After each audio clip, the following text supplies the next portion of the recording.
Buenos días, buenas tardes, buenas noches, según cuando estéis viendo esta entrevista. Bienvenidos a todos en el momento que os conectéis. Hoy os presento a Antonio Lozano Domenech. Antonio es doctor en sociología, consultor, profesor, emprendedor, conferenciante y escritor. Se define a sí mismo como un aprendiz de ser humano. Su búsqueda de sentido le llevó a la práctica del Zen, en el linaje Soto-Zen más concretamente, y bueno, es autor de dos ensayos hasta el momento que forman parte de una trilogía y pronto saldrá el tercero. Se trata de estos dos títulos. El primero, La sabiduría del no saber, actualizar los conocimientos que cambiarán nuestra vida. Y Tú no existes, yo tampoco, ambos de la editorial Kairos. Gracias, Antonio, por estar aquí hoy en Personas Despiertas. Un placer, Silvia. Igualmente. En el primer libro abres la mirada a esta sabiduría que está más allá del conocimiento, del no saber, Mm. que es la del no saber. Y en el segundo haces una profunda reflexión sobre la ilusión del yo y nuestra conexión inseparable con el universo. Vamos por el primero, Antonio. La Muy bien. sabiduría del no saber. En este ensayo invitas a reajustar creencias ya obsoletas del paradigma científico y social de principios del siglo XX que por Ujú. supuesto ya no están vigentes y te apoyas en científicos contemporáneos para explicarlo. Argumentas cómo la falta de actualización de conocimientos nos está empujando a vivir una visión distorsionada de la realidad como individuos y como especie, que nos dificulta dar el salto evolutivo para incorporar cambios de comportamiento necesarios y salir del delicado momento en el que está ahora la humanidad. ¿Qué cambios de comportamiento, Antonio, estamos necesitando y qué cambios se han de originar para dar este salto evolutivo? Bueno, hay un primer cambio que pienso que es muy importante y es abandonar el pensamiento como la herramienta para conocer la realidad. Es decir, los humanos, particularmente desde el Renacimiento, hemos puesto al pensamiento en el centro de nuestro conocimiento Ujú. y creemos que es a través del pensamiento y de la razón que vamos a conocer la realidad. Y juzgamos y nos hacemos toda una cosmovisión a partir del pensamiento. Hoy en día ya sabemos que el pensamiento puede interpretar la realidad, pero no tiene la capacidad para conocerla. El pensamiento nunca puede conocer la realidad porque nosotros los humanos carecemos de las capacidades intelectuales y sensoriales necesarias para conocer la realidad tal como es. Lo que hacemos es interpretarla. Entonces, el primer gran cambio que aborda el libro y que, digamos, el paraguas sobre el que está todo el desarrollo del libro es la necesidad de ir más allá del pensamiento, de abrirnos a esa sabiduría del no saber. O sea que la realidad está más bien para poder experimentarla, no para pensarla. Sí, sí, ahí está. Sí, la vida está para vivirla. Y nuestro camino no es, o nuestro propósito vital, no es conocerla porque carecemos de los instrumentos. Ahora sí es un propósito maravilloso aprender a vivir en armonía con la vida, es decir, tanto con nosotros mismos como con el resto de la vida, ¿no? Ese es el propósito del ser humano. Es como es un viaje de vuelta. Nosotros nacemos y tenemos esa idea que, bueno, luego yo desarrollo más en el segundo libro, de que somos un individuo racional y consciente y entonces es esa vuelta a ser unidad, ¿no? Ujú. Por ahí va la cosa. Vamos por partes, Antonio. Tú hablas de tres realidades en el primer libro, en La sabiduría del no saber, en las que el ser humano, bueno, convive, vive. La primera es la realidad física, dices que es Mm. desconocida e intangible, por tanto, ¿nuestros sentidos nos engañan? Sí, totalmente. Yo lo que he hecho en el libro y en todos los libros utilizo como una estrategia, ¿no? Y la estrategia es calmar la mente a base de presentar a los lectores cuál es el discurso de las principales mentes de la ciencia actual, ¿no? Entonces, para que ellos lleguen a la conclusión de que este buen señor no me está presentando 4 ideas que ha tenido un domingo por la tarde, ¿no? Sino que lo que hace es basarse en las grandes mentes de las ciencias físicas o las ciencias sociales, explicar dónde está el paradigma vigente y a partir de ahí hacer una reflexión. Es a partir de ahí que nace mi mirada, que puede ser singular, pero yo me baso en los científicos, digamos, más punteros, ¿no? Entonces, ellos particularmente el primer gran gamberro de la física fue Albert Einstein, y él, a partir del descubrimiento de la teoría de la relatividad, provoca un giro copernicano en la mirada de la ciencia. A partir de ahí viene la física cuántica, la mecánica cuántica, y gracias a esas tres grandes ramas de la física contemporánea, nosotros hoy en día sabemos que la realidad es hipercompleja. Es decir, que ni nuestros sentidos ni el método empírico son capaces, ni serán capaces jamás, de conocer la hipercomplejidad de la realidad, porque nuestra mente es incapaz de integrarla. Me explico. Nosotros estamos hablando ahora aquí y tenemos sensación de quietud. Sin embargo, nos estamos moviendo a 107.280 kilómetros por hora. Esa es la velocidad a la que se mueve el planeta cada segundo de nuestra vida. Por lo tanto, es la velocidad que nos movemos nosotros, que vivimos encima de esta piedra enorme que se llama Tierra. Sin embargo, nosotros vivimos con la sensación de quietud. Otro ejemplo, y con eso creo que es suficiente. Es decir, la silla en la que yo estoy sentado, o este ordenador que nos permite comunicarnos, si lo tocamos da la sensación de solidez. Pero Jerome Friedman, el premio Nobel descubridor de los quarks, ya constató y él cuantificó que la realidad es en un 99,999999% vacío, energía y campos electromagnéticos. Por lo tanto, este ordenador, nuestro cuerpo, toda la realidad que nos rodea es básicamente vacío, pero nosotros la vemos como una entidad sólida y la podemos tocar y nos da la sensación de que eso es algo consistente, cuando no es así. Entonces, nuestros sentidos nos permiten interpretar la realidad de manera que hace posible nuestra vida, pero en la realidad la materia no es sólida, es vacío, y no estamos quietos, estamos en movimiento, los colores no existen, y con eso podría empezar y no acabaríamos en cómo nuestros sentidos nos dan una información totalmente errónea de la realidad. Por lo tanto, aquello que decían de tocar y ver para creer no sirve. Es tocar y ver para confirmar lo que nuestro pensamiento es capaz de asimilar, nada más, ¿no? Ujú. Bueno, realmente aportas muchos descubrimientos, como has dicho, muchos descubrimientos de científicos contemporáneos, ¿no? A los que te aunas para argumentar varias ideas en el libro. Pero además comentas que, bueno, que en realidad todos estos descubrimientos no están incorporados ni en textos educativos, Mm, ni tampoco en los discursos explicativos, ¿no? De los medios de comunicación. Y ya va sí. siendo hora, ¿no? Sí, sí, de hecho eso es lo que los tiene un poco locos a todos, porque tenemos una idea del mundo muy, muy lejana, como es el mundo. Tenemos la idea del mundo, que el mundo es la realidad física, es conocida y tangible. La mayoría de las personas, si le preguntas, dirán que la realidad es lo que ve y lo que toca, y que la ciencia la conoce. Y vivimos en esa fantasía. Entonces, sin embargo, los grandes mentes y los grandes cerebros de la física y bueno, de todas las ciencias, Ujú. tanto naturales como sociales, bueno, luego iremos a las sociales, dicen y afirman que la realidad es desconocida en un 96%. Y el 4% que conocemos, que es la materia, conocemos su naturaleza, pero no su origen. Entonces, quiere decir que vivimos en la absoluta ignorancia, y el hecho de que eso no se explica nos permite ir con esta soberbia que vamos por el mundo haciendo esos desastres medioambientales que hacemos, porque desconocemos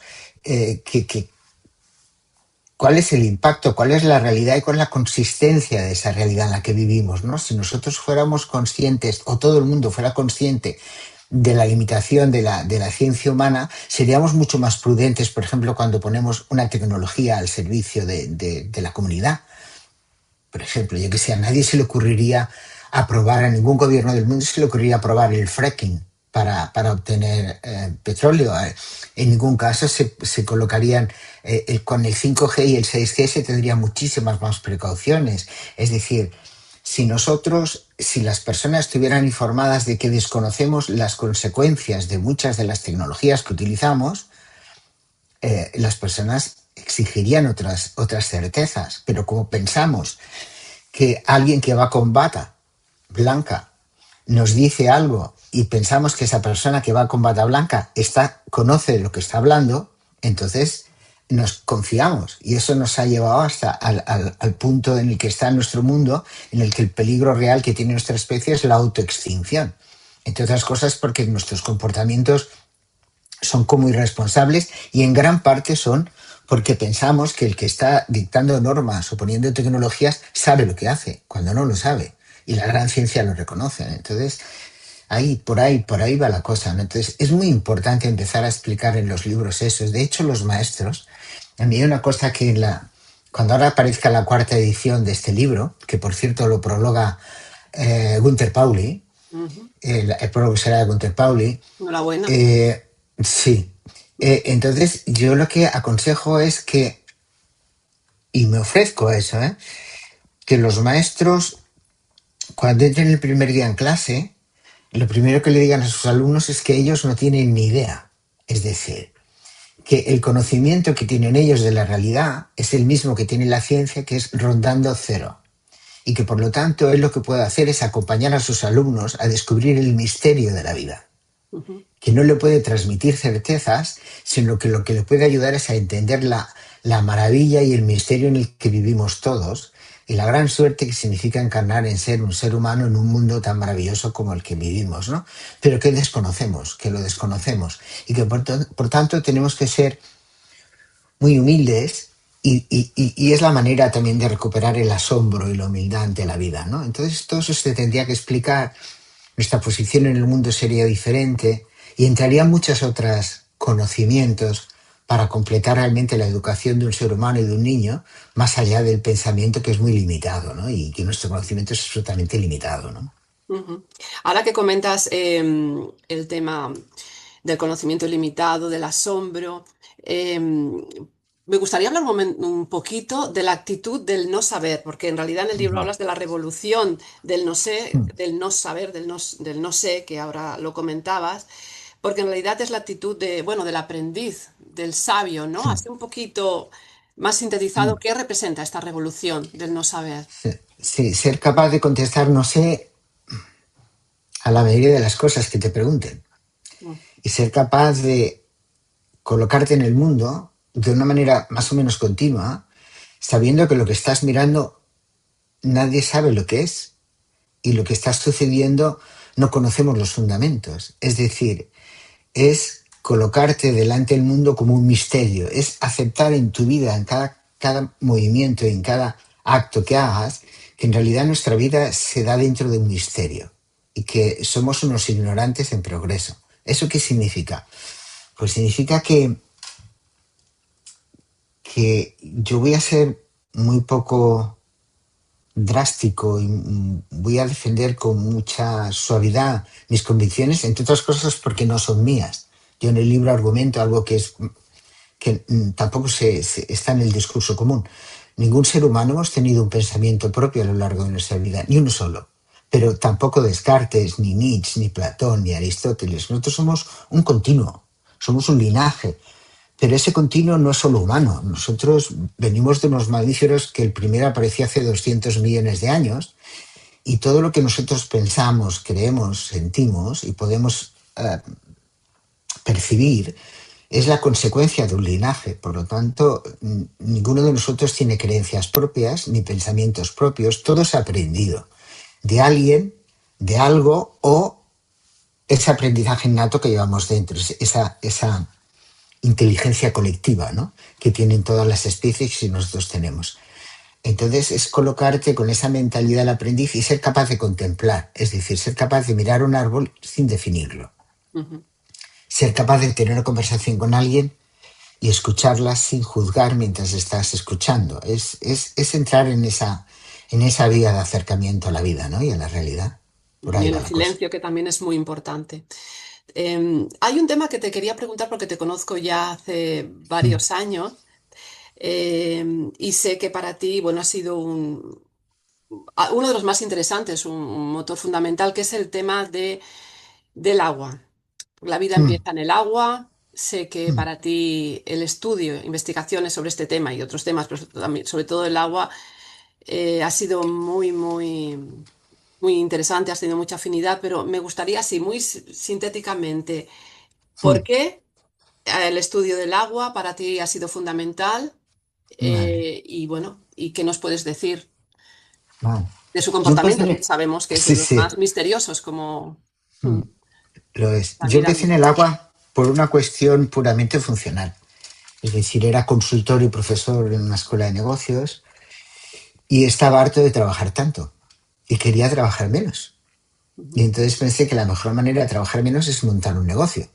En el sentido de que si tú tienes una idea, montas un negocio, entonces una vez que has montado tu red de distribución, eso es una máquina que funciona sola. Tú tienes que supervisarla y ya está.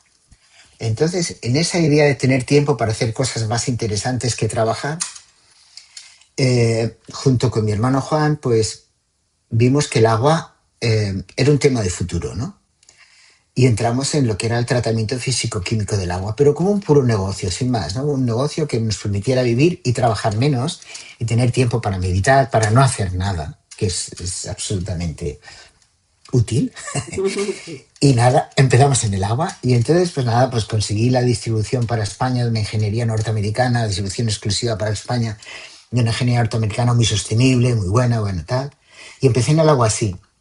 Y casi por casualidad, como consecuencia de una conversación con una amiga común, con Lourdes, Lourdes Reina, descubrimos a Emoto y con Emoto Muy buena terapeuta, por cierto.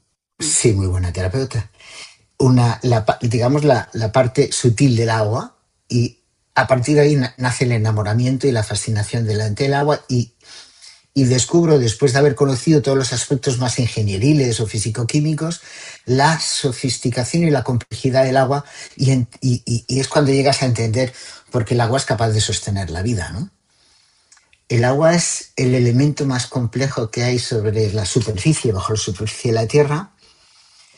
Nosotros, los humanos, solamente sabemos sobre los solutos que hay en el agua, sabemos hacer un agua físico-químicamente potable y quitarle o ponerle cositas, ¿no? Para que sea útil a la industria, o a un tipo de industria o a otra. Pero si nosotros intentamos medir algo más que lo físico-químico en una tecnología, no tenemos tecnología para eso y el agua en una resonancia magnética nuclear es puro ruido. De hecho, desconocemos incluso la estructura molecular del agua y eso ha originado una grandísima discusión. De hecho, todos los científicos que se han puesto a trabajar a fondo en el agua han sido expulsados de la comunidad científica porque, o incluso como en el caso de Benveniste, se acabó suicidando por puro desahucio moral, ¿no? Porque el agua tiene una influencia fundamental en todo el proceso de la industria alimentaria, farmacéutica, es decir, tiene unas repercusiones muy grandes en lo que es la vida económica o la vida, digamos, en el ámbito sanitario, ¿no? Y entonces en el libro lo que hago es detallar toda una serie de cifras y de condiciones que explican por qué el agua es inexplicable, ¿no? Entre otras cosas porque hay una serie de excepciones, según nuestra física y química orgánica, el agua no tendría que existir porque se salta leyes básicas. Por ejemplo, cuando el agua se congela, el peso específico disminuye, el grado aumentar. Si, eso no lo hace ningún líquido en nuestro planeta. Pero si hiciera lo que hacen el resto de los líquidos, los océanos se congelarían y la vida sería imposible. Bueno, como esas detalles de una serie de anomalías, la complejidad, cómo el agua se mueve, cómo se mueven las moléculas del agua dentro del agua. Es decir, es un tema absolutamente fascinante. Sí. Y luego el agua para mí es importante porque es el sostén de toda la energía y toda la vida emocional. Es decir, el agua es el gran contenedor de la memoria sutil de la vida. Y entonces toco ese tema y toco también un poco eh, la soberbia que tiene la ciencia actual, que cuando no conoce algo dice que lo descalifica, cuando la ciencia lo que tendría que decir es, y eso también cito a científicos de punta como Philip Ball y demás que también lo argumentan, es decir, cuando yo no conozco algo como científico debería decir, desconozco si el agua tiene o no capacidad para memorizar toda la energía sutil del universo. Por lo tanto, no puedo decir que tenga o que no tenga. Pero lo que hace es decir no tiene. Y Ujú. eso es un error garrafal, porque lo desconoce. Entonces, bueno, hay toda una elaboración ahí y también y una presentación del agua para conseguir un poco lo que busca el libro, que es devolver el asombro y la fascinación ante la vida, y entonces lo hago, utilizo el elemento más común en la vida para devolver un poco ese asombro y la fascinación de los lectores ante la vida, ¿no? Y asombras, asombras, porque ahora nos vamos con la realidad social, que es arbitraria y manipulable. Y bueno, y dices que dominan los que menos se adaptan al ambiente, no los más fuertes. Sí, sí, Darwin, pobre, un tío brillante y original, tanto él como su hijo. Eh,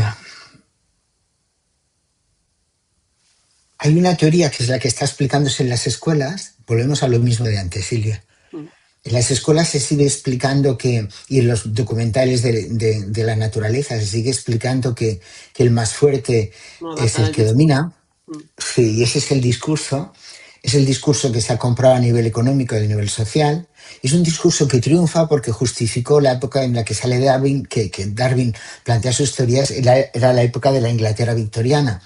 Es el inicio, el gran desarrollo de la Inglaterra colonial, y es la justificación a que pueden invadir otros, India o cualquier país, ya que ellos, al ser más fuertes, son la elección natural de la vida. Por lo tanto, pueden imponer su modo de vida, su criterio cultural, ¿no? Y entonces, por eso el darwinismo, que tiene toda una corriente, que es el darwinismo social, que es el origen y la base también del nazismo, del fascismo, ¿vale? Es un modelo que es comprado, digamos, a nivel ideológico. Pero las teorías de Darwin, 150 años después de él, no se han podido demostrar por la ciencia ortodoxa. Es decir, son teorías no demostrables y es más, eh, año que pasa, año que están más en cuestión, porque no hay ningún argumento que permita afirmar desde la ciencia ortodoxa y el método empírico que la selección natural funciona tal como la describió Darwin. Es más, la corriente que se está imponiendo es la otra, que es la corriente de la teoría de Gaia, de Lynn Margulis y James Lovelock, que es que en la naturaleza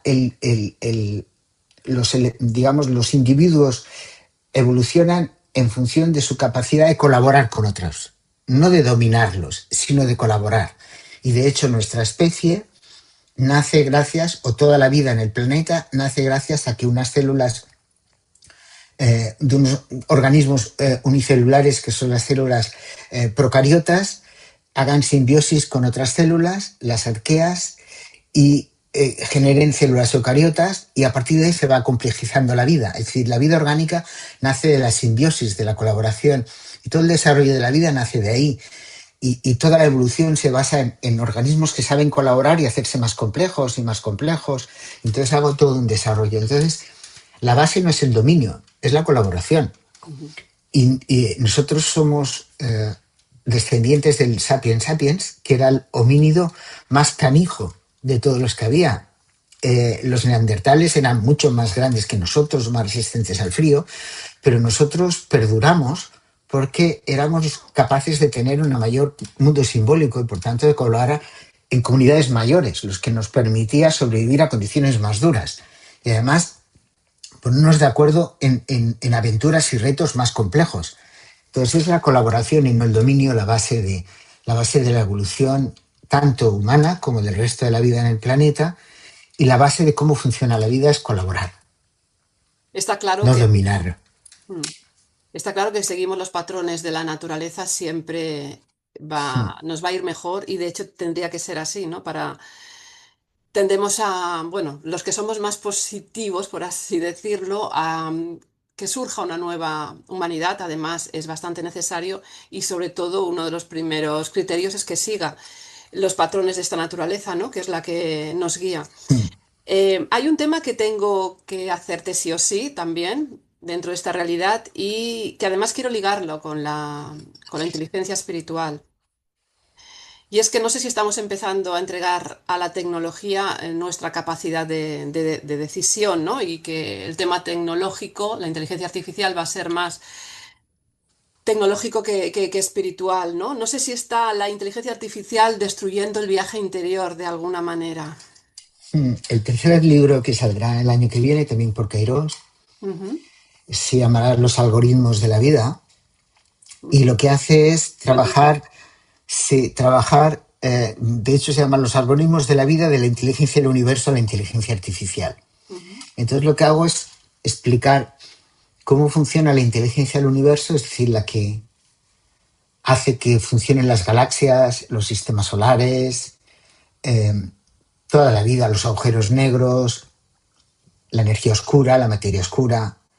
Y entonces cómo esa inteligencia universal es de la que sale la inteligencia colectiva de la vida, de esa sale la inteligencia colectiva humana y de esa sale la inteligencia artificial, que no es artificial. La inteligencia artificial es un subproducto de la inteligencia colectiva humana, simplemente.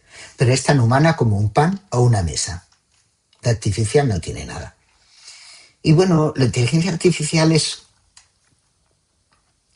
un producto mal explicado de todos estos líderes hiperventilados de Silicon Valley, que pretenden reducir el mundo a la velocidad de procesamiento. Es decir, que pretenden medir al ser humano por si tiene más o menos capacidad de procesamiento que una inteligencia artificial, cuando nosotros, que esa es una de las historias por las que tiene sentido el primer libro, somos mucho más allá de un procesador de información.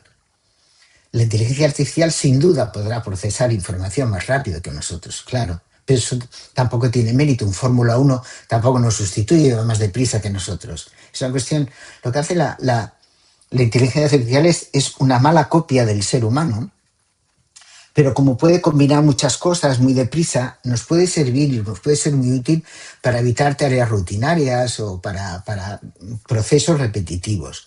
Pero el ser humano es insustituible porque su viaje no es un viaje de información, ni de procesos, ni de velocidad. El viaje del ser humano es un viaje interior. ujú. Y entonces ese viaje interior es un viaje hacia ningún lugar. Nosotros, nuestro gran viaje es hacia el silencio, hacia lo que en el Zen se llama el Mushotoku, la ausencia de objetivo personal. Esa es la trascendencia. Esa es nuestra grandeza inexplicable. Somos seres capaces de ser inútiles. La vida se dedica a hacer cosas divertidas que luego desecha, especies enteras, linajes enteros, planetas y mundos, galaxias, los hace, luego los explota y no pasa nada. Entonces nosotros somos un fruto de eso, nosotros somos fractales del universo. Y la inteligencia artificial es un procesador rapidito de información y ya está. Y entonces con el tiempo todo se colocará en su lugar y si no lo sabemos colocar, pues bueno, pues igual nos pasa como con la energía nuclear, que en principio podía ser algo útil y es algo útil, pero nos puede reventar la vida, la existencia del ser humano en el planeta. Al planeta no le pase nada porque exploten todas las bombas nucleares que hay en el mundo. El planeta en 10.000 años se ha recompuesto y tose 2 veces y se ha acabado. Nosotros sí que hemos desaparecido, ¿no? Pero el planeta es Mm. igual. Entonces con la inteligencia artificial puede pasar igual. Puede ser una herramienta útil que al final sea una herramienta más nuestra, como lo es, yo qué sé, pues un coche o un autobús. O podemos ser tan ingenuos como para pensar que solo somos eso y entonces tome el control. Eso te iba a preguntar, no sé si dentro de Sí, tu sí, pero pronóstico podría estar el tema de que hables ciencia es en el... ficción, pero no tan No, no, ciencia no, ficción. no. No, no lo es, no lo es. Piensa que todo eso va a desarrollar en el tercer libro. Piensa que de los grandes científicos que están en la inteligencia artificial, la absoluta mayoría piensan que será el fin de la humanidad.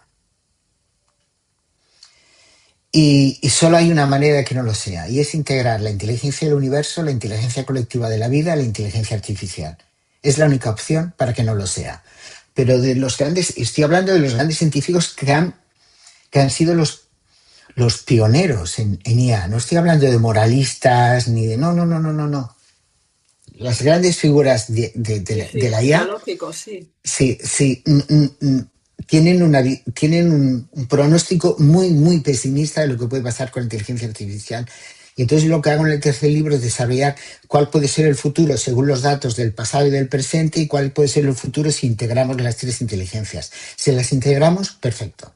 Si no las integramos, estamos delante de un problema de la magnitud de la energía nuclear. Piensa que hace unos pocos años el presidente de Estados Unidos fue declarado, el comandante en jefe de la inteligencia artificial. Ujú. Y eso se hizo a través del Congreso de Estados Unidos. Es decir, estamos hablando de algo que es una herramienta que puede ser muy útil o puede ser un problema para nuestra especie. No para el planeta, no para muchísimas especies, puede ser un problema para nosotros. O puede ser una herramienta útil y fantástica que la acabemos encontrando su lugar, como hasta ahora, por ejemplo, se le ha sabido encontrar la energía nuclear, y que, bueno, que vayamos conviviendo con ella y que incluso nos permita hacer cosas mejor, tener más tiempo libre realmente, que haya la renta universal, que podamos dedicar la vida del ser humano a otra cosa que no sea a lo que le estamos haciendo ahora. Pero es una incógnita que nadie sabe, nadie desvela, no puede desvelar.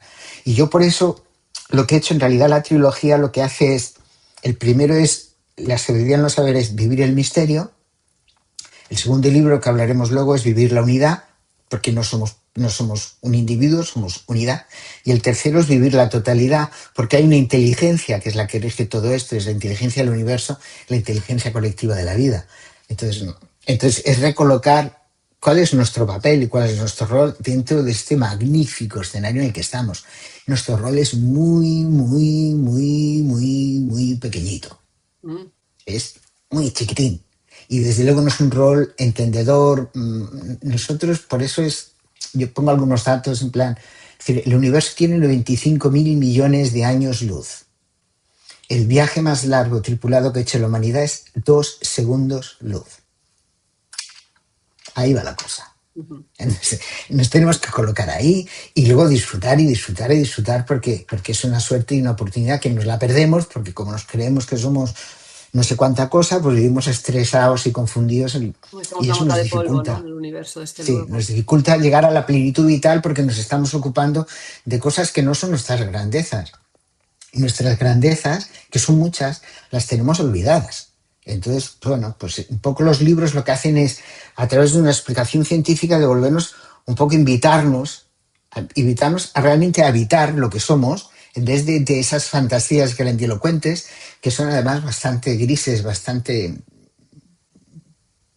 penosas, vamos. Ujú.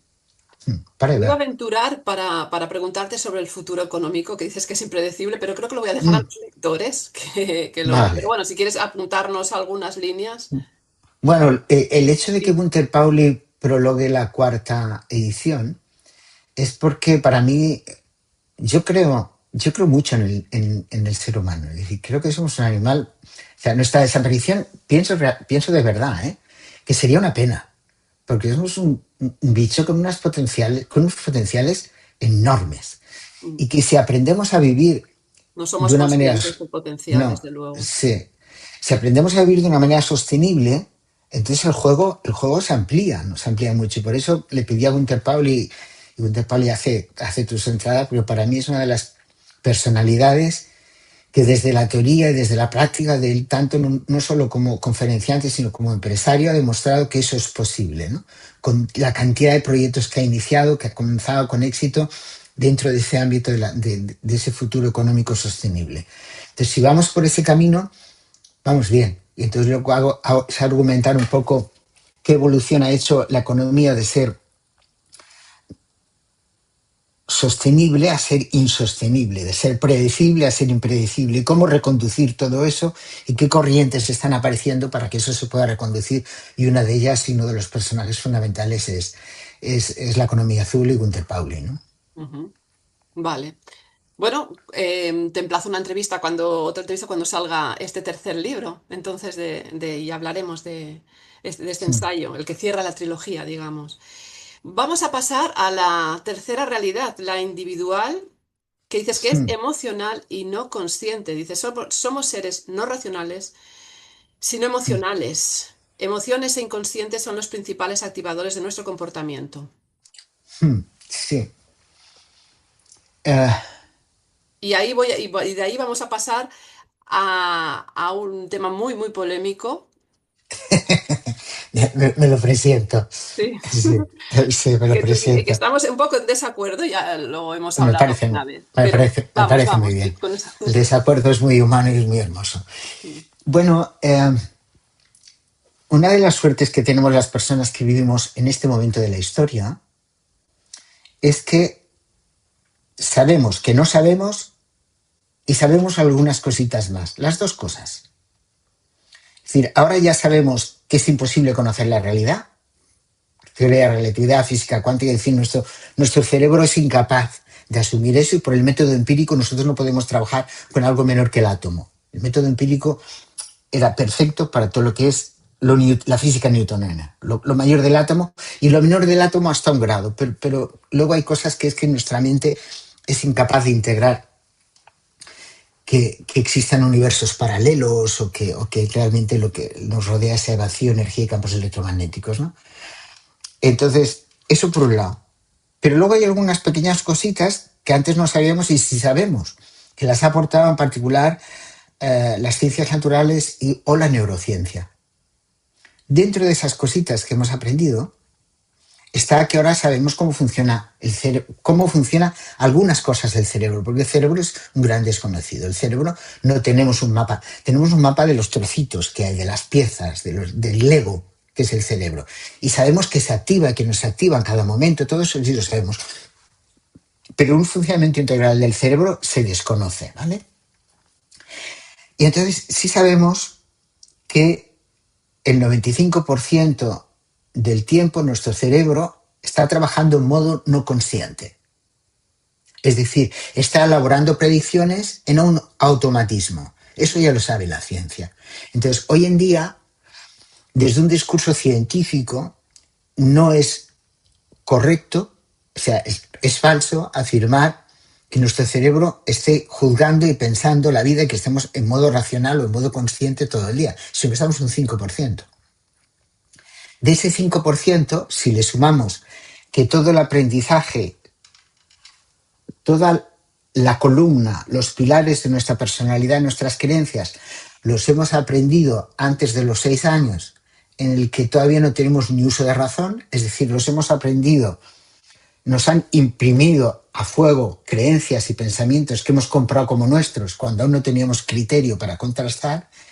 Por lo tanto, si a ese 5% le sumamos que nuestra socialización es básicamente inconsciente, ese 5% de tiempo que estamos pensando conscientemente no lo hemos pensado de forma lógica y racional, sino que es algo aprendido por osmosis, ¿vale? Por tanto, lo que podemos afirmar hoy en día es que el ser humano es un ser sintiente que tiene emociones y que tiene una razón, pero la razón no es la guía o la conducta de su vida, sino es el no consciente, el inconsciente.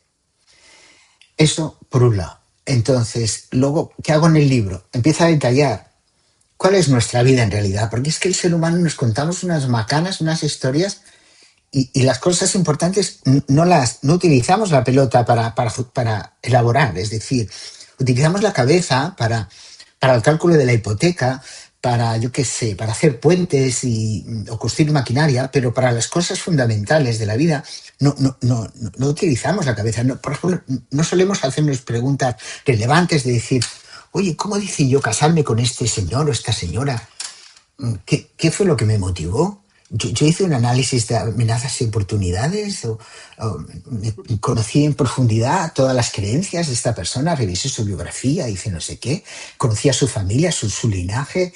Bueno, que ¿Cómo habrá voto yo? casos que sí, ¿eh? Pero cuando te dejas llevar por la sabiduría del corazón, no. Pero claro, Pero, bueno, pero para enamorarte utilizas otras exacto. O sea, veces. una cosa es No, no, no, enamorarte y otra no, es no. prever, Y lo otro, ¿no? sí, lo otro son las clases poderosas que se casan entre ellos. Los príncipes se casan con princesas, pero esos no se casan, hacen una unión patrimonial. Eso es un tema. Que no se enamoran, ellos no pueden perder el Ya una tiempo en broma. esas cosas. Es la tontería esta de los reyes que ahora se quieren casar por amor. Si ellos emocionalmente están castrados, es imposible. No podrían estar continuamente en recepciones si tuvieran un poquito de sangre en el cuerpo. Tienen horchata, tienen otra cosa. Es decir, entonces, ¿cómo votamos a un partido político, no? Es decir, las personas cogemos y revisamos los programas de los partidos políticos, miramos los periódicos y vemos si se han cumplido o no las promesas. ¿Qué hacemos con los líderes? Es decir, realmente no. Pues resulta que desde Kennedy la gente mira y el que tiene más carisma, el que más simpático, le da la impresión de que está diciendo lo que es cierto, que no contrasta, es, ¿no? ¿Cómo, cómo, cómo decidimos qué televisión ver o qué periódico leer? El ser humano, y eso lo sabemos muy bien los sociólogos, nunca hemos perseguido la verdad. Algo que le inquieta al ser humano, nos inquieta la verdad, porque la verdad no existe. La verdad es interpretable. La realidad social es arbitraria y manipulable. O sea, es decir, no existe una verdad única en el universo. Y en el planeta no hay una sola institución que tenga las mismas connotaciones morales en todos los lugares del planeta. Ni una sola. Eso ya se estudia, se ha estudiado. Entonces, al ser humano no le interesa la verdad. Nos interesa que nos confirmen la verdad. Entonces, por eso leemos los periódicos que nos confirman la verdad, vemos las televisiones que nos confirman la verdad, pero esa verdad no es nuestra. La hemos aprendido de otros y la hemos aprendido inconsciente. Entonces, yo lo que hago es animo a las personas a decir, relájate, relájate. Lo que crees no es tuyo, lo que piensas no es tuyo. Si quieres seguir pensándolo, estupendo, no pasa nada. Pero tú no eres ese pensamiento ni lo has generado en el punto cero. Ese pensamiento es aprendido. Si hubieras nacido en Senegal o en la África subsahariana, si en lugar de ser hombre hubieras sido mujer, si en lugar de ser una persona que has podido acceder a educación hubieras nacido en unas condiciones muy duras y estuvieras dentro de una comunidad con un fanatismo religioso, seguramente estarías ahí y tendrías esas creencias. O sea, no te confundas con lo que tú te crees que es tuyo, con lo que tú te creas que piensas y con lo que te ha dado el entorno. Tú eres una conciencia que está por detrás de todo eso y eres el observador que mira, no eres lo manifestado, no eres lo superficial, eres lo otro, ¿no? Entonces, a través de esa reflexión, que es una reflexión, digamos, de conocimiento científico, es decir, no podemos desde la ciencia decir que somos racionales y conscientes, puesto que no funciona así nuestro cerebro y nuestra conducta. Por lo tanto, señores, señoras, somos seres sintientes, es decir, lo que guía nuestra vida es la emoción y el no consciente. ¿Y eso qué significa?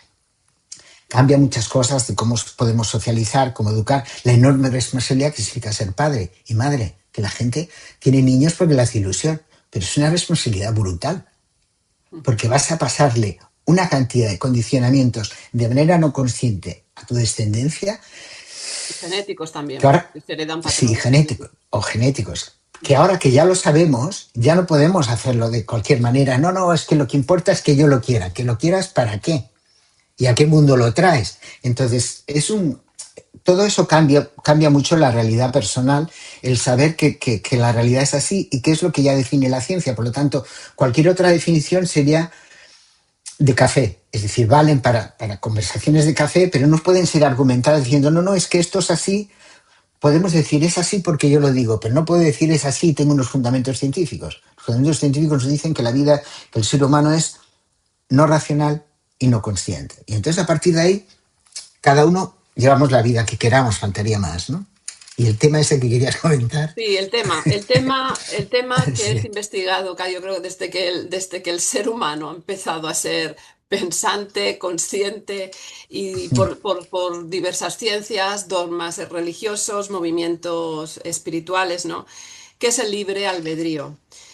Tú dices que, bueno, la pregunta es, ¿somos dueños de nuestro destino o realmente no somos dueños de nuestro destino? Porque si le quitamos el libre albedrío al ser humano, primero los sistemas se caen abajo y bueno, y es un caos también para interno, creo, para el ser humano. Bueno, para Sí. unos más que para otros. Sí.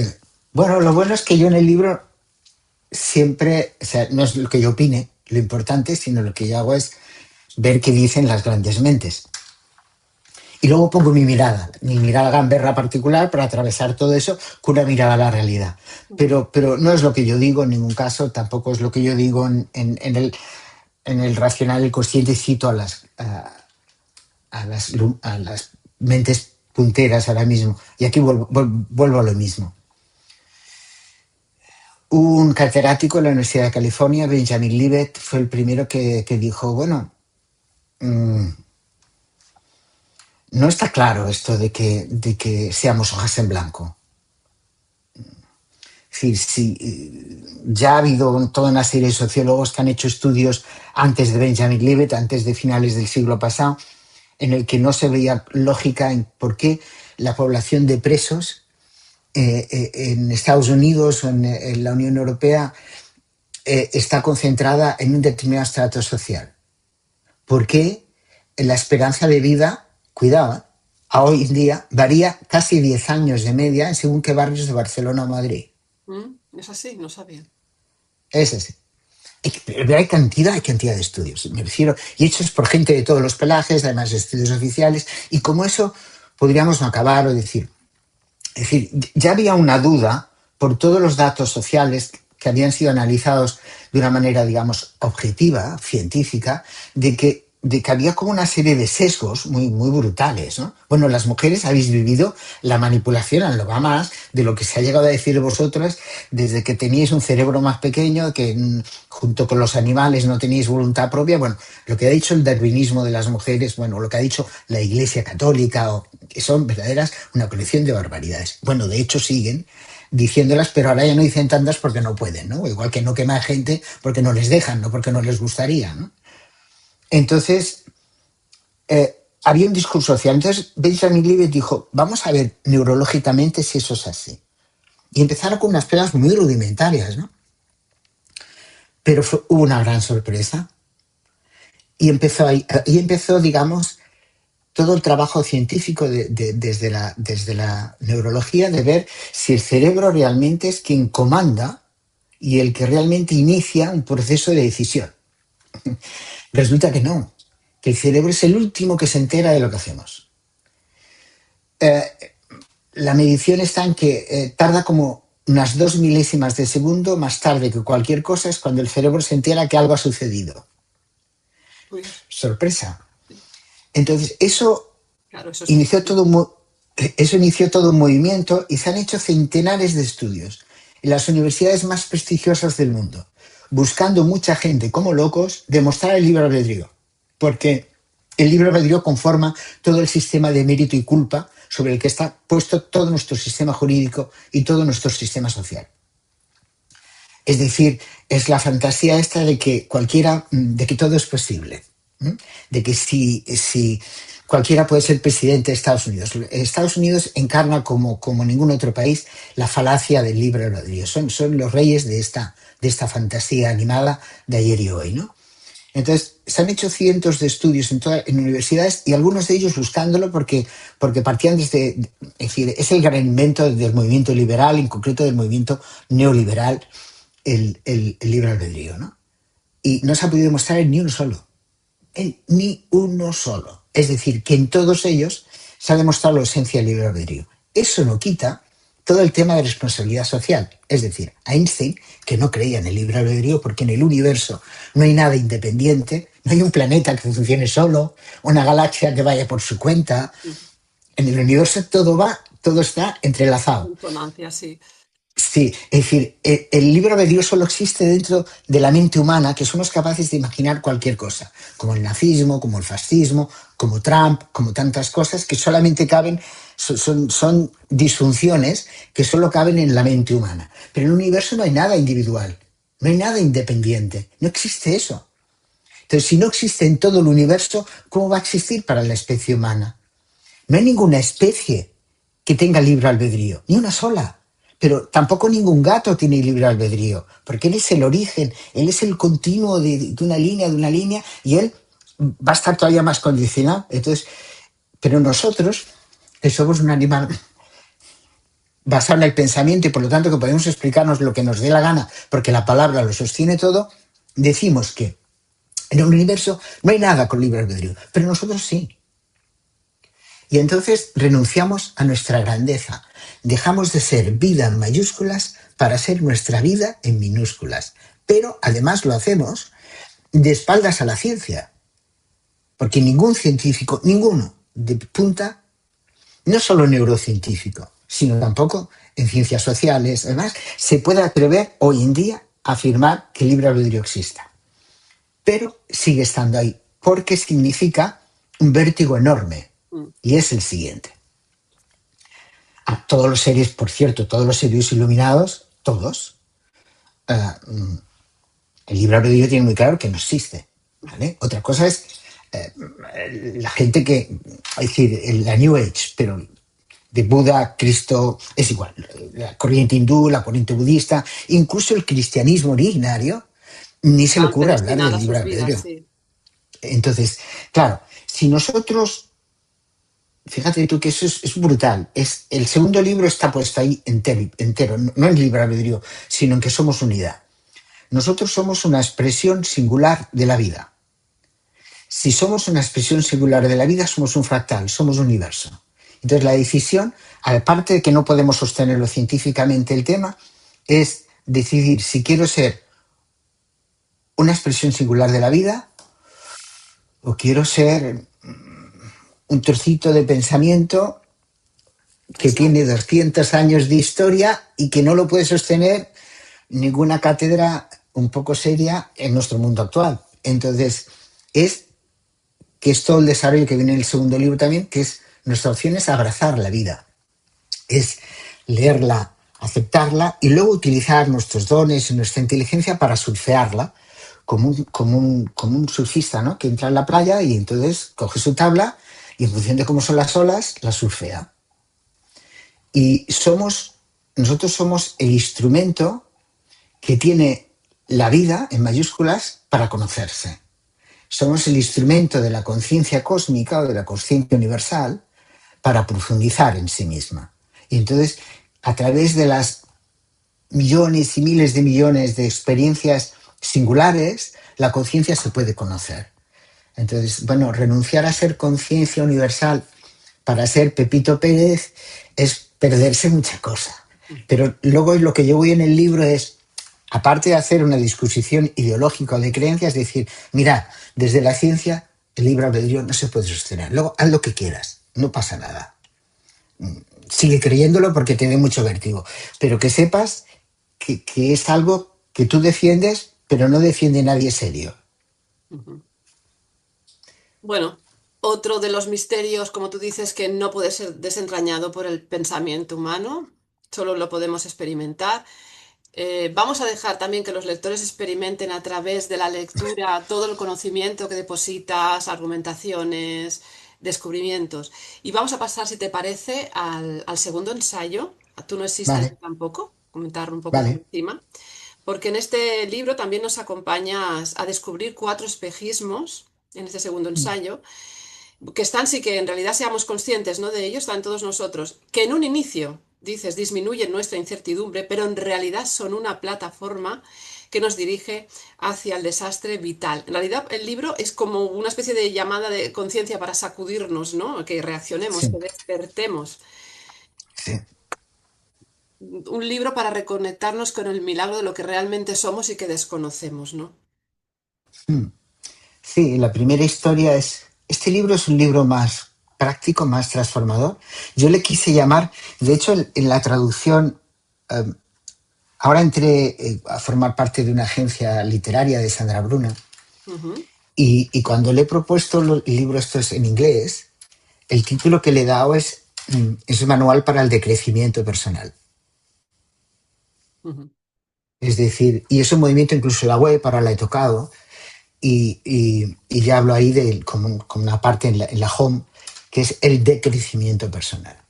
Uno de los problemas del ser humano es que nuestro ego, nuestra persona, nuestro personaje, lo estamos haciendo crecer hasta la enfermedad. Y, y la supuesta espiritualidad de gran consumo que hay ahora en este finales del siglo pasado, en este siglo, lo que solo potencia las competencias, el ego, y hace el ego grande y grande y grande y grande. Y cuando la evolución y la trascendencia espiritual es en hacer el ego pequeño y pequeño y pequeño y pequeño. Es decir, no es posible trascendencia con un Y ego tender a la grande. unidad, y lo que hacemos ahora es desunirnos. Es unirnos. Y entonces lo que hago un recorrido y el primero es toca un poco en profundidad uno de los temas justo con el que hemos acabado y entonces nosotros somos una construcción social, es decir, no existimos como individuos, somos una construcción de nuestro entorno y entonces lo explico en detalle, cómo nosotros somos narrados antes de nacer, después de nacer y cómo se configura nuestra personalidad. Es decir, el ser humano, tú, yo y todos, somos una construcción social. Esto del el hecho a sí mismo Nadie está hecho a sí mismo, estamos hechos a muchas manos, ¿vale? Y algunas desastrosas, ¿eh? Y entonces el hecho de que estamos hechos a muchas manos, que somos una construcción social, es un punto de partida, ¿no? Es decir, somos eso. Y entonces lo argumento, lo explico también desde Pero las perdón, ciencias Antonio, sociales. porque el yo se consolida a partir de cierta edad. Antes de esa edad, en que este yo no se ha consolidado, somos un campo abierto, ¿no? Claro, es que estamos llenos de misterio. Entonces, hay 5 etapas del viaje de la conciencia, ¿no? Y el yo aparece cuando nos diferenciamos, ¿no? ¿Que es a qué edad? Y no se sabe. ¿No? Esto entra dentro de las millones de cosas que no sabemos. Hay diferentes teorías, pero sí sabemos que es la primera etapa de la infancia, ¿vale? Pero no se sabe exactamente cuándo se produce.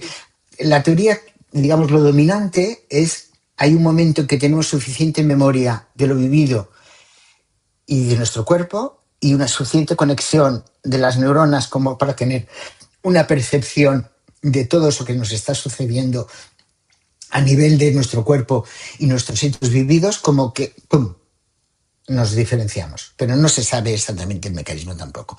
Entonces, lo que hago en el libro es decir, somos una construcción social, no existimos, no existe nadie se ha hecho a sí mismo, esa tontería que también los americanos continuamente, hombre y una mujer hecha a sí misma. ¿Hecha a sí misma de qué? Vale, eso no existe, pero lo que sí podemos hacer es una serie de cosas. Por ejemplo, sí podemos aprender a habitar nuestro cuerpo físico. Y entonces, ¡pam!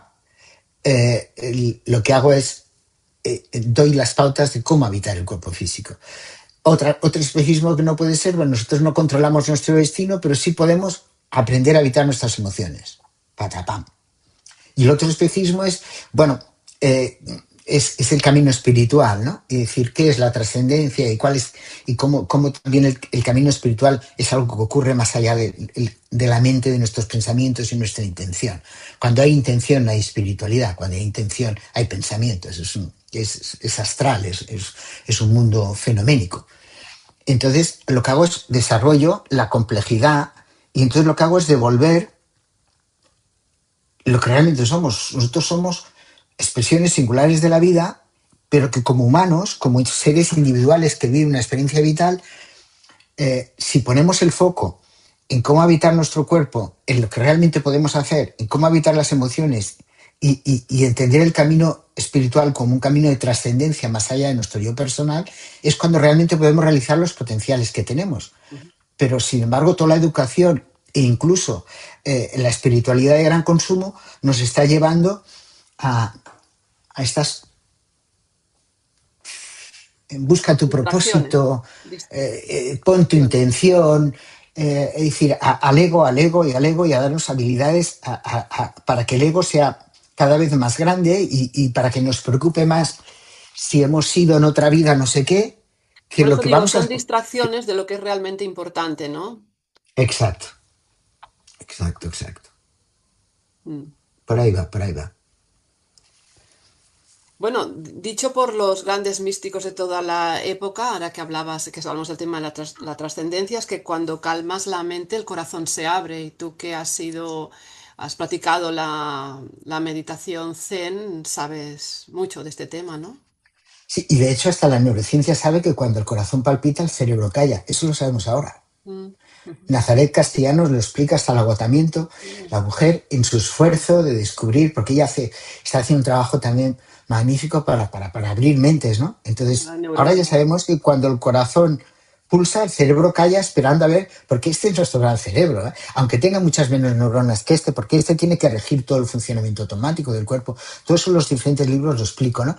Pero es realmente los cerebros de los intestinos y del corazón los que realmente rigen nuestra vida, ¿no? Y los que mandan al cerebro. Eso está medido ya, qué cantidad de electricidad circula del cerebro a los intestinos y del intestino al cerebro. Hay 400 veces más iniciación de corriente eléctrica del intestino al cerebro que el cerebro hacia abajo. Es decir, funcionamos ahí. Entonces, es el corazón y el silencio lo que realmente es la conexión. Y la meditación, por ejemplo, una de las no solo la meditación Zen, que es meditación en silencio, pero hay muchas prácticas de meditación en silencio que lo que haces es eh, desaparecer. Es decir, eh, en la meditación en silencio, que es la meditación, no importa que sea Zen o cualquier otra, no, sin etiquetas, ¿no? Pero cuando la meditación es trascender el pensamiento, hay un momento en que tú y el tiempo desaparecen. Y tú no sabes si han pasado 5 minutos o media hora, porque tú no estabas allí. Son momentos en los que realmente vuelves a lo que realmente somos, lo que hay detrás de esta manifestación. Ujú. Y entonces es el viaje al silencio, la trascendencia, es la trascendencia de esa parte más allá del yo personal. Esa es la que realmente nos puede salvar de la inteligencia artificial, nos puede permitir dar un salto realmente de conciencia. Es cuando tú entiendes, por ejemplo, que no existe libre albedrío y lo vives, cuando puede aparecer realmente la compasión en ti. Porque no tienes fundamentos para ver la diferencia entre tú y cualquier otro ser humano. Mientras tú puedas ver diferencia entre ti y cualquier otro ser humano, la compasión no puede entrar. Puede entrar la caridad, puede entrar el buenismo, pero la compasión, la La imposibilidad de compasión, hacer, perdón, sí, sí. imposibilidad de hacer daño a alguien, porque tú no ves, tú eres vida como el otro, que es vida como tú, independientemente que sea rico, pobre, culto, tenga 100 casas, sea un sin techo, sea borracho, sea un asesino, un violador, un terrorista, es igual. Ujú. Entonces, en el Iba a momento decir que que... la compasión a veces está mal entendida, que es como se Sí, entiende o el que compadece al otro es como si está como más elevado, ¿no? Y es en realidad al revés, los dos uno baja para ponerse al nivel del otro. sí. Sí, de hecho, hay cosas conectadas, por eso se desmonta el sistema. Es decir, cuando el libro de vuela, cuando tú te das cuenta de que eres una construcción social, que eres un fractal de la vida, que eres una expresión de la vida, entonces en ti aparecen una serie de cosas no desde aquí, no desde el buenismo, no desde la creencia religiosa, no, aparecen porque son las evidentes, es como está construida la vida. Y entonces, pero para que esté construida hay una serie de capas que no son nuestras, que son creencias del sistema que tenemos que dejar caer. Si no las dejamos caer es muy difícil que aparezca lo otro, porque, porque seguiremos explicando que somos diferentes y únicos. Es decir, el yo es una frontera más potente que las fronteras nacionales. En este segundo libro, lo que iban a decir el yo es la gran frontera, es la gran barrera. Entonces, cuando los partidos progresistas o las personas llamadas espirituales están haciendo un trabajo, el trabajo tiene que ser demoler el yo, porque si no demolemos el yo, no damos un paso. Estamos siempre en el yo, entonces estamos en el buenismo, pero no estamos realmente en ver al otro como parte de la divinidad.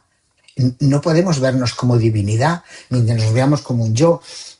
Incluso ahora está muy de moda también que la gente se explica todo su linaje de vidas, ¿no? Y fui, y seré, y vendré, y ¿qué pasa? Una de las cosas que me gustó del Zen es que no, que le importa un pepino si hay reencarnación o no hay reencarnación, y le importa un pepino mañana y ayer, es el momento, el presente, ¿no? Es estar ahí, es el ser, el ocupar ese lugar, ¿no? Entonces el segundo libro está dedicado un poco a eso y a descubrir algunas estrategias, como por ejemplo en el mundo emocional, en el habitar el cuerpo físico, lo que doy son pautas para cómo habitarlo, ¿no? Y, y en el segundo también, porque claro, es muy difícil. Una vez visto que no tenemos libre albedrío, ¿qué hago? Pues si yo quiero habitar mis emociones, una historia es el agradecimiento por ser, Ujú. pero así de bestia, sin ninguna definición más. Es decir, el hecho, y particularmente nosotros los humanos, nos han dado una máquina, una capacidad de sentir el mundo, la más compleja, ¿no? Entonces, el agradecimiento por ser, el amar sin esperar nada a cambio. Amar es entregar, no es que luego te quieren, estupendo. Pero el que tiene el gran lujo es querer, no ser querido. Ser querido está bien, es estupendo. Pero el lujo es querer. Ujú. Ese es el lujo, amar. Y amar sin necesitar nada del otro, sin esperar nada del Sí, otro. dar sin esperar recibir, así. satisfacción de Sí, sentir sí, esto. eso es. Los seres humanos, cuando estamos en plenitud, es cuando vivimos sin deseos, sin expectativas. Y no proyectamos intenciones, no proyectamos nada. Estamos así y la vida se manifiesta. Y nosotros la vemos y decimos, esto bien, y esto regular, y esto qué mal. Vale, ahora no me sienta bien esto que me viene. Correcto, estamos en nuestro derecho, faltaría más. Esto que me viene me duele. Vale, perfecto. Hay que vivir ese dolor, porque hay que vivirlo. A partir de vivirlo, que hay que darle espacio y que vivirlo, hay que aceptarlo y luego utilizar todos los dones para esa experiencia que la vida ha traído a tu vida, con esa experiencia construir algo Ujú. para ti y para el mundo, porque está ahí. Negarlo no vale de nada, intentar pensar por qué es como si yo me dijera, ¿por qué mido unos 70 y no mido 2 metros con lo bien que hubiera venido? ¿Por qué soy pobre en lugar de ser rico? Que mira, no hubiera tenido que hacer nada, hubiera dedicado a leer todo el día y a molestar con mis libros a todo el mundo desde más joven, en vez de haber tardado tanto a empezar a molestar con mis libros o ayudar o lo que sea. Ujú. Está ahí. Ayudar. Entonces, abrazas, aceptas y luego utilizas tu inteligencia, tus dones, tu intuición. Entonces, desde ese lugar, la vida ya no puede ser un drama. Ahora, puede ser que haya un duelo, correcto. Puede haber dolor, pero no sufrimiento.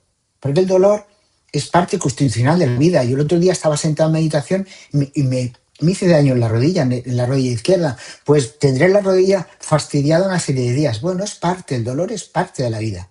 Tiene una nobleza, pero podemos evitar el sufrimiento cuando nosotros nos colocamos delante de la vida con un agradecimiento, con una aceptación, sin expectativas, sin decirle a la vida es que el ser humano es que somos la leche. Le decimos a la vida, mira vida, quiero que mi vida sea así y así y así, y el año que viene, en mi vida, verás, me traes esto y aquello, no sé qué, como si nosotros con nuestro pensamiento supiéramos qué es lo mejor para nuestra vida. ¿Quién lo dice eso? Entonces hago toda una argumentación ahí de cómo habitar las emociones de ese lugar. Y el último punto del segundo libro es nuestra dimensión de conciencia, ¿no? Esa conciencia más allá del personaje. Y entonces la primera entrada es cómo el cerebro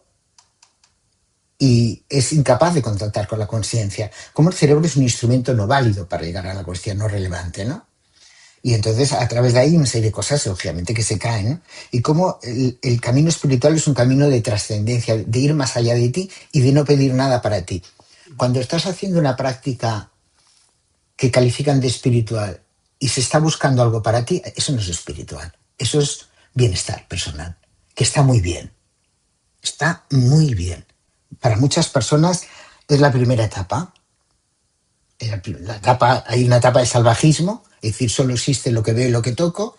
Hay una etapa ya más civilizada, que es buscar el bienestar de tu persona. Ujú. Eso ya te ayuda a buscar el bienestar de los demás, estupendo. Y luego hay un camino espiritual. El camino espiritual tuyo no está. Si hay algo tuyo en ese camino, no es bienestar, que es divino, pero no es un camino espiritual, es un camino de bienestar. Y entonces el bienestar, como que haga frío, que haga calor, todo está muy bueno y yo me porto muy bien, los demás también, ¿vale? Pero la espiritualidad comienza cuando tú y yo, Y es un cuando nosotros. tú lo ves, sí, cuando eres un nosotros. Cuando tú te das cuenta que el ser humano somos un nosotros personalizado. Y que ese yo es el vehículo con el que tu conciencia, que no es tuya, con la que esa chispa de conciencia universal está experimentando un juego. Pero la trascendencia de ese juego pasa por observar esa experiencia vital, ¿no? Pero que la trascendencia está en ese camino de salida. Entonces, que somos unidad. Entonces, claro, si nosotros dejamos de vernos como gota y nos vemos como océano, imagínate cómo cambiaría nuestro día a día como personas y como humanidad. Drama, cero. Mm. Cero. Es cierto. Y la humanidad empezaría a aparecer, porque ahora somos 8.000 millones o 9.000 millones de individuos. Pero humanidad, ¿dónde? Sí, sí, Y cada vez entonces más un poco, humanizados en muchos sectores. sí, entonces, y fíjate qué gobernantes estamos teniendo. Y entonces, un poco lo que hacen estos dos libros es, y luego junto con el tercero, es intentar devolvernos a sacarnos del pensamiento, de las creencias prefabricadas que tenemos, que además ya no sostienen ni la ciencia, abrirnos la mirada a un mundo realmente mágico y misterioso, que es el que vivimos, devolvernos esa dimensión de fractal del universo, de unidad que somos. Esa es nuestra grandeza como especie. Eso es lo realmente central del ser humano, lo que nos hace especiales. La diferencia con un gato, que es un animal que yo adoro, o cualquier otro bicho, que son maravillosos, pero lo que nos hace singulares al ser humano es esa conciencia más allá de lo evidente, que puede verse como parte de un todo y además verlo conscientemente, ¿no? Y en el tercero es un poco el decir, es hacer gasho o rendirse, hacer champai y decir, todo esto hay una inteligencia que lo... Y esa inteligencia, yo en el tercer libro distingo lo que es la inteligencia primordial, que sería el Dios o la fuerza, la energía. Yo de esa no hablo porque esa es muy... Las palabras no la pueden definir, y entonces empiezo en el nivel inferior, en la inteligencia esencial del universo, porque la inteligencia primordial eh, es el silencio. Entonces ahí poner palabras es, vete a saber, ¿no? Entonces como hay una inteligencia que nos rige, y entonces es devolvernos al río de la vida en mayúsculas. Eso es lo que yo intento con la trilogía. Y volver a habitar las grandezas que no nos explican y que tenemos ahí aburridas y abandonadas, viviendo como personajes que quieren conseguir cosas y ser más buenos y yo qué sé, ¿sabes? Por ahí va la cosa. Bueno, has hecho tú mismo una perfecta conclusión de esta entrevista. Te agradezco mucho el haber estado aquí. Yo, bueno, hemos abierto un melón con temas muy, muy interesantes, pero bueno, me quedo con varias premisas, como sintetizando muchísimo, lo que hemos hablado, ¿no? Que hemos de estar abiertos a otra forma de explicar y de entender la realidad, abiertos sobre todo al asombro de la vida, lo importante que es el asombrarse, incluso para el sistema inmunológico, ya reconocido a nivel de Sí. neurociencias, y por supuesto la actitud de cooperación, ¿no? Y de existencia, que eso cambiaría al menos el paso para dar ese salto tan importante del que hemos hablado hacia una nueva humanidad. Yo quería acabar con unas reflexiones tuyas de Ajá. existencia vital, que está en el segundo ensayo, Tú no existes, yo tampoco, un poco como a modo de homenaje. Mira, las voy a leer porque conecta con la gratitud, cuando hemos hablado de la gratitud. Dices, la vida me ha presentado algunos momentos difíciles, pero en muchas más ocasiones me ha ofrecido otros que han sido oportunidades de aprendizaje, disfrute e intercambio. Me considero muy afortunado por ello, así como también por las personas que he conocido y con las que he compartido mi vida. Estoy muy agradecido y soy consciente de mi buena suerte. Otros dirán que la merecemos. Yo no me atrevo a semejante presunción y cada día doy las gracias. También me ha influido nacer el último día de un mes de julio enmarcado dentro del signo de Leo, con tres planetas en este signo, ascendente Géminis y luna en Sagitario. Siento que nací para hacer lo que la vida está haciendo a través de mí, dedicarme por entero a ser un aprendiz de humano y compartirlo con otros que también tengan interés y suficiente desapego como para abrazar su personaje como eso, como un guión de salida que interpretamos con los recursos que la vida va manifestando en cada uno de nosotros, sin más méritos ni culpas que desempeñar un papel que va más allá del cuerpo y la historia del guión en el que nos hemos encarnado. Pues muchas gracias, Antonio. Gracias por, bueno, por todo, por compartir todos tus conocimientos, tu experiencia, tus aportaciones y tu presencia fundamentalmente. Te emplazo Muchísimas para otra gracias. entrevista en otro momento, cuando Muy salga bien. el nuevo libro, Los algoritmos de la vida. ¿Te parece? Un placer. Igualmente, un abrazo grande. Chao. Chao.